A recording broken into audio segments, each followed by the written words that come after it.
ಪ್ರೀತಿಯ ಮಿತ್ರರಿಗೆ ಮಧುಮಾಲಾ ಧ್ವನಿಸಿರಿ ಯೂಟ್ಯೂಬ್ ಚಾನಲ್ಗೆ ಆತ್ಮೀಯ ಸ್ವಾಗತ. ಕ್ಷಮೆಯ ಧರಿತ್ರಿ ಸಂಚಿಕೆ 82. ಅಪರಿಚಿತರ ಕೈಯಲ್ಲಿದ್ದ ತನ್ನ ಮನೆಯ ಆಸ್ತಿಯ ಪತ್ರವನ್ನು ಓದಿದ ಕ್ಷಮ ಅಕ್ಷರಶಃ ಬೆಚ್ಚಿದ್ದಳು. ಕ್ಷಮ, ವಿಷಯ ತಿಳಿದ ನಂತರ ನಾನು ಸಹ ಮನೆಯ ಪತ್ರಗಳನ್ನು ಪರಿಶೀಲಿಸಿದೆ. ಇವರು ಹೇಳ್ತಾ ಇರುವುದು ಸತ್ಯ. ಈ ದೀಪು ಹಣದ ಆಸೆಗಾಗಿ ಇದ್ದೊಂದು ಮನೆಯನ್ನು ಸಹ ಮಾರಿಬಿಟ್ಟಿದ್ದಾನೆ. ಇದಕ್ಕೆ ಇವನನ್ನು ಜರಿದರೆ ಪ್ರಯೋಜನವಿಲ್ಲ. ಇವನನ್ನು ಹುಟ್ಟಿಸಿದ ಅಪ್ಪನಿಗೆ ಬೈಯಬೇಕು.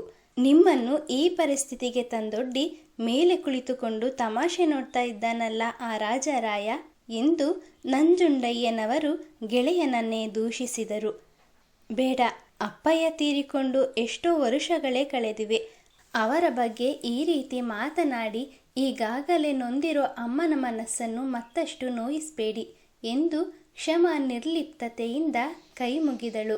ಕ್ಷಮ, ನಾನು ಯಾರ ಮನಸ್ಸನ್ನು ನೋಯಿಸಬೇಕು ಅಂತ ಈ ರೀತಿ ಹೇಳ್ತಾ ಇಲ್ಲ. ಇರುವ ವಿಷಯವನ್ನೇ ಹೇಳ್ತಾ ಇರೋದು. ನೀನು ಎಷ್ಟೆಲ್ಲ ಓದಿಕೊಂಡು ತಿಳಿದುಕೊಂಡಿದ್ದೀಯಾ? ಇಷ್ಟು ಸೂಕ್ಷ್ಮದ ವಿಚಾರವೂ ಅರ್ಥ ಆಗಲಿಲ್ಲವಾ?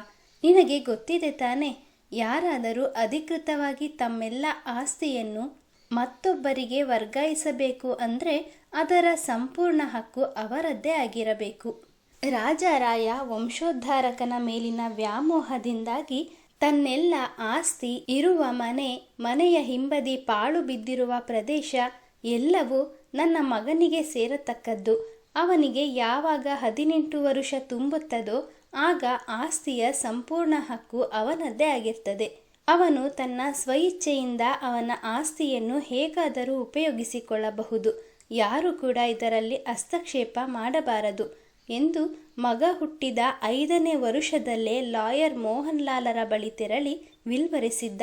ಈ ವಿಷಯ ಶ್ಯಾಮಲಕ್ಕನಿಗೂ ತಿಳಿದಿತ್ತು. ಆಗ ಶ್ಯಾಮಲಕ್ಕ ರಾಜರಾಯನ ಬಳಿ ಈ ವಿಷಯವಾಗಿ ಜಗಳ ಮಾಡಿದ್ರಂತೆ. ಇದನ್ನು ಸ್ವತಃ ರಾಜರಾಯನೇ ನನಗೆ ಹೇಳಿದ್ದು. ಅಲ್ಲವ ಶ್ಯಾಮಲಕ್ಕ, ನಾನು ಹೇಳ್ತಾ ಇರೋದು ನಿಜ ತಾನೆ ಎಂದು ನಿರ್ವಿಕಾರ ಚಿತ್ತದಿಂದ ಎತ್ತಲೋ ನೋಡುತ್ತಾ ನಿಂತಿದ್ದ ಶ್ಯಾಮಲಾರತ್ತ ಮುಖ ಮಾಡಿದಾಗ ಶ್ಯಾಮಲ ಹೌದು ಎಂದು ತಲೆಯಾಡಿಸಿದರು. ಹೌದು ಕ್ಷಮ, ಈ ವಿಷಯವಾಗಿ ನಾನು ನಿನ್ನ ತಂದೆ ಆಗಾಗ ಜಗಳ ಆಡ್ತಾ ಇದ್ದಿದ್ದು ನಿಜ. ಎಲ್ಲ ಆಸ್ತಿಯನ್ನು ಇವನೊಬ್ಬನಿಗೆ ಬರೆದ್ರೆ ಹೆಣ್ಣು ಮಕ್ಕಳು ಏನು ಮಾಡ್ತಾರೆ? ಮೊದಲು ಅದನ್ನು ಬದಲಿಸಿ ಹೆಣ್ಣು ಮಕ್ಕಳಿಗೂ ಪಾಲು ಕೊಡಿ ಅಂತ ಕೇಳ್ತಾನೆ ಇದ್ದೆ. ಆದರೆ ನಿನ್ನ ತಂದೆ ಮಾತ್ರ ನನ್ನ ಮಾತನ್ನು ವಿರೋಧಿಸ್ತಾನೆ ಇದ್ರು. ಇನ್ನೂ ಹೇಳಿ ಪ್ರಯೋಜನ ಇಲ್ಲ ಅಂತ ನಾನು ಸುಮ್ಮನಾಗ್ಬಿಟ್ಟೆ. ದಿನ ಕಳೆದಂತೆ ದೀಪಕ್ನ ನಡವಳಿಕೆ ನಿನ್ನ ತಂದೆಗೂ ಇಷ್ಟವಾಗದೆ ಹೋಯಿತು. ಆಗಲೇ ಅವನ ಹೆಸರಿನಲ್ಲಿದ್ದ ಅಷ್ಟೂ ಆಸ್ತಿಯನ್ನು ನನ್ನ ಹೆಸರಿಗೆ ವರ್ಗಾವಣೆ ಮಾಡಿದ್ದಾರೆ.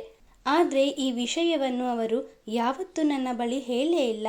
ನೀನು ಬೆಂಗಳೂರಿಗೆ ಹೋದ ದಿನ ರಾತ್ರಿ ಇವನು ಯಾವುದೋ ಕಾಗದಗಳನ್ನು ತಗೊಂಡು ಬಂದು ಸಹಿ ಮಾಡು ಅಮ್ಮ, ನಾನು ಮುಂದೆ ಓದಬೇಕು ಅಂದುಕೊಂಡಿರೋ ಕಾಲೇಜಿನ ಅಪ್ಲಿಕೇಶನ್ ಅಂತ ಹೇಳ್ದ. ಅಷ್ಟರೊಳಗೆ ಕರೆಂಟ್ ಹೋಯ್ತು. ಆ ಕಾಗದ ಪತ್ರಗಳು ಯಾವುವು, ಅದರಲ್ಲಿ ಏನು ಬರೆದಿದೆ ಅಂತ ಓದೋದಕ್ಕೂ ಬಿಡದೆ, ಇತ್ತ ದೀಪ ಹಚ್ಚೋಕ್ಕೂ ಬಿಡದೆ, ನಾನು ಸಹಿ ಮಾಡಬೇಕಿದ್ದ ಜಾಗಕ್ಕೆ ಮಾತ್ರ ಮೊಬೈಲ್ ಲೈಟ್ ಹಾಕಿ ಮೋಸದಿಂದ ನನ್ನ ಹತ್ರ ಸಹಿ ಹಾಕಿಸ್ಕೊಂಡ.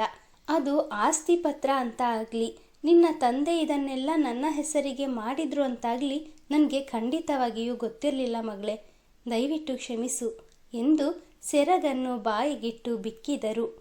ಅಮ್ಮನ ಅಸಹಾಯಕತೆಯನ್ನು ಕಂಡು ಮನದಲ್ಲಿಯೇ ಮರುಗಿದ ಕ್ಷಮ ಅವರನ್ನು ಸಮಾಧಾನಪಡಿಸಿದಳು. ನಡುವೆ ಮಾತನಾಡಿದ ನಂಜುಂಡಯ್ಯನವರು, ರಾಜರಾಯ ಸಾಯುವ ಮುನ್ನ ಮಗನ ನಡವಳಿಕೆಯಿಂದ ಸಾಕಷ್ಟು ನೊಂದಿದ್ದ. ಅದಕ್ಕಾಗಿಯೇ ಆಸ್ತಿಯ ವಿಷಯದಲ್ಲಿ ತನ್ನ ನಿರ್ಧಾರವನ್ನು ಬದಲಿಸಿದ್ದ.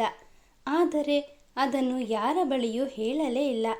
ಪಿತ್ರಾರ್ಜಿತವಾಗಿ ಬಂದ ಮನೆಯನ್ನು ಜೋಪಾನ ಮಾಡಬೇಕು ಅಂತ ನಿನ್ನ ಬಳಿ ಮಾತು ತೆಗೆದುಕೊಳ್ಳುವಾಗಲಾದರೂ ನೆನಪು ಮಾಡಿಕೊಂಡಿದ್ರೆ ಇಷ್ಟೆಲ್ಲ ಆಗ್ತಾನೇ ಇರಲಿಲ್ಲ.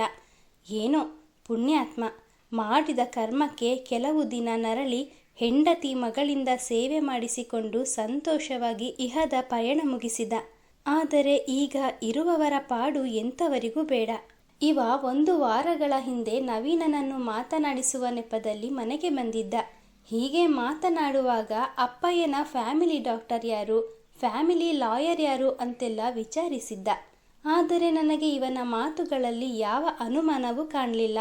ನಾನು ಲಾಯರ್ ಮೋಹನ್ ಲಾಲ್ ಅವರ ಬಗ್ಗೆ ಈತನಿಗೆ ಹೇಳಿ ತಪ್ಪು ಮಾಡಿಬಿಟ್ಟೆ.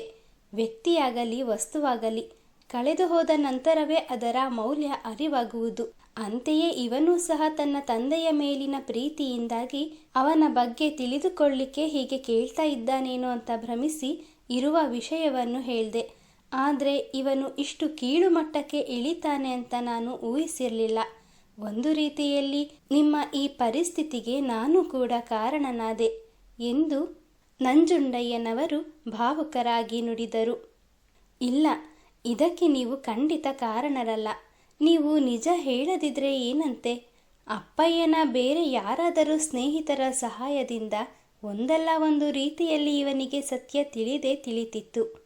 ಕ್ಷಮಾ ಸ್ವತಃ ತಾನೇ ಬೇಸರದಲ್ಲಿದ್ದರೂ ನಂಜುಂಡಯ್ಯನವರ ಕಣ್ಣೊರೆಸುವ ಪ್ರಯತ್ನ ಮಾಡಿದ್ದಳು. ಹೇ ದೀಪಕ್, ಎಂಥದೋ ಮಾರಾಯ ನಿನ್ನದು ಪಿರಿಪಿರಿ. ಇಂತಹದ್ದನ್ನೆಲ್ಲ ನಾವು ಸಾವಿರ ನೋಡಿದ್ದೇವೆ. ಈಗೇನು ನೀನು ನಮಗೆ ಮನೆ ಬಿಟ್ಟು ಕೊಡ್ತೀಯೋ ಅಥವಾ ಹಣ ವಾಪಸ್ಸು ಕೊಡ್ತೀಯೋ? ಎರಡೂ ಆಗದಿದ್ರೆ ಹೇಳು. ಇನ್ನು ಕೆಲವು ಹೊತ್ತಿನಲ್ಲಿಯೇ ಪೊಲೀಸರು ನಿಮ್ಮ ಮನೆಯ ಬಾಗಿಲಿನಲ್ಲಿ ನಿಂತಿರ್ತಾರೆ. ನಂಜುಂಡಯ್ಯ ನಮಗೆ ಮೊದಲಿನಿಂದಲೂ ಚಿರಪರಿಚಿತರು. ನೀವು ಅವರ ಪಕ್ಕದ ಮನೆಯವರು ಅನ್ನೋ ವಿಶ್ವಾಸದಿಂದ ಇಷ್ಟರವರೆಗೂ ಸುಮ್ಮನಿದ್ದೆವಷ್ಟೆ ಎಂದು ಕಿಸೆಯೊಳಗೆ ಕೈ ಹಾಕಿ ಪೊಲೀಸರಿಗೆ ಕರೆ ಮಾಡಲು ಮುಂದಾದರು.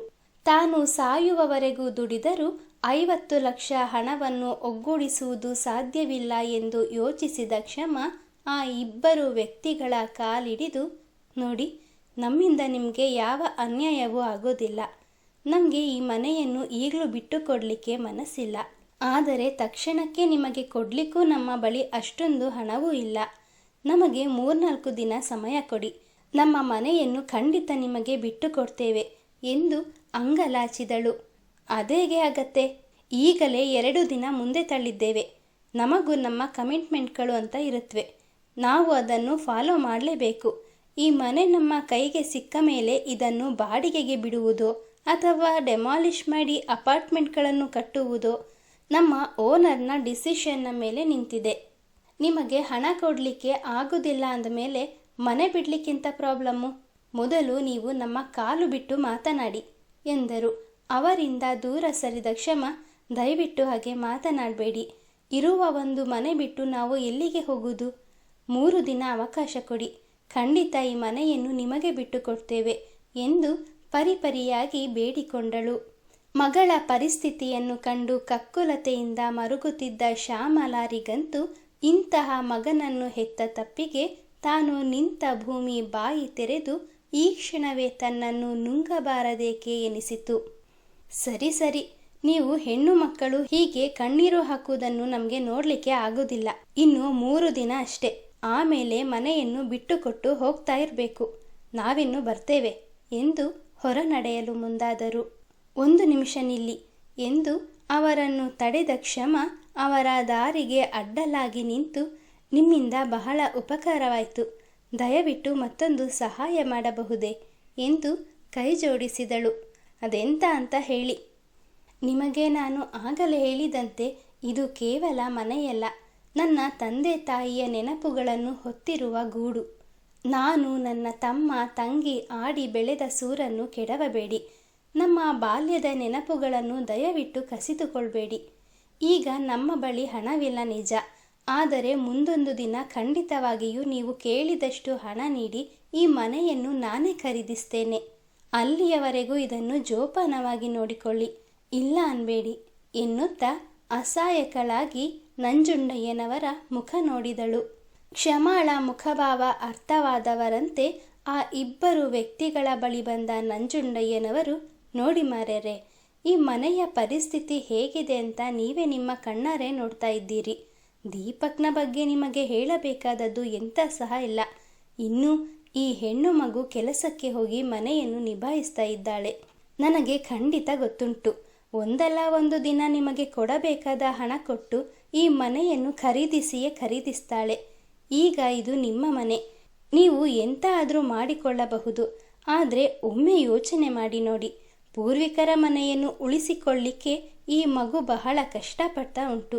ದಯವಿಟ್ಟು ಸ್ವಲ್ಪ ಸಮಯಾವಕಾಶ ಕೊಟ್ಟು ನೋಡಿ. ಆಗಲೂ ಸಹ ಇವಳಿಗೆ ಹಣ ಒದಗಿಸಲು ಆಗಲಿಲ್ಲ ಅಂದರೆ ನಾನು ನಿಮ್ಮ ಕೆಲಸಕ್ಕೆ ಅಡ್ಡಿ ಬರುವುದಿಲ್ಲ. ನಾನು ಬೇಕಾದರೆ ನಿಮ್ಮ ಓನರ್ನ ಬಳಿಯೂ ಮಾತನಾಡ್ತೇನೆ ಎಂದು ಬೇಡಿಕೊಂಡರು.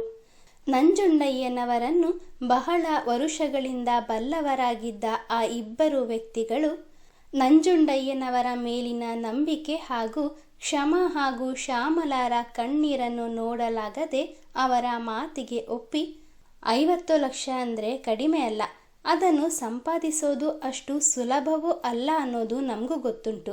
ನೀವು ಕೇಳಿದ ಸಮಯಾವಕಾಶವನ್ನು ನಿಮಗೆ ಕೊಡ್ತೇವೆ. ಅಲ್ಲಿಯವರೆಗೂ ಈ ಮನೆಯನ್ನು ಬಾಡಿಗೆ ಬಿಡಲಿಕ್ಕೆ ನಮ್ಮ ಯಜಮಾನರ ಬಳಿ ಮಾತನಾಡ್ತೇವೆ. ಆದಷ್ಟು ಬೇಗ ಹಣವನ್ನು ಹೊಂದಿಸಲಿಕ್ಕೆ ಪ್ರಯತ್ನಿಸಿ ಎಂದು ಬಾಗಿಲಿನ ಬಳಿ ಬಂದವರು ಹಿಂದಿರುಗಿ ದೀಪಕ್ನ ಮುಖವನ್ನು ದಿಟ್ಟಿಸಿ, ನೋಡು ಮಾರಯ್ಯ, ನಿಮ್ಮ ಮನೆಯ ಪರಿಸ್ಥಿತಿ ಈ ರೀತಿ ಉಂಟು ಅಂತ ನಮಗೆ ಮೊದಲೇ ತಿಳಿದಿದ್ರೆ ನಾವು ಖಂಡಿತವಾಗಿಯೂ ನಿನ್ನ ಕೈಗೆ ಹಣ ಕೊಡ್ತಾ ಇರಲಿಲ್ಲ. ಇನ್ನು ಮುಂದೆಯಾದರೂ ಮನೆಯಲ್ಲಿ ನಿಯತ್ತಿನ ಮನುಷ್ಯ ಆಗಲಿಕ್ಕೆ ಪ್ರಯತ್ನಿಸು ಎಂದು ಎಚ್ಚರಿಕೆ ನೀಡಿ ತಮ್ಮ ದಾರಿ ಹಿಡಿದರು. ಕ್ಷಮ ಹಣವನ್ನು ಹೊಂದಿಸಿ ತಮ್ಮ ಮನೆಯನ್ನು ಉಳಿಸಿಕೊಳ್ಳುವಳೆ. ಅವರ ಮುಂದಿನ ಜೀವನ ಎತ್ತ ಸಾಗುವುದು? ನಿರೀಕ್ಷಿಸಿ ಮುಂದಿನ ಸಂಚಿಕೆಯಲ್ಲಿ. ಮಿತ್ರರೇ, ಕಥೆಯ ಬಗ್ಗೆ ನಿಮ್ಮ ಅನಿಸಿಕೆ ಅಭಿಪ್ರಾಯಗಳನ್ನು ದಯವಿಟ್ಟು ಕಮೆಂಟ್ನ ಮೂಲಕ ಹಂಚಿಕೊಳ್ಳಿ.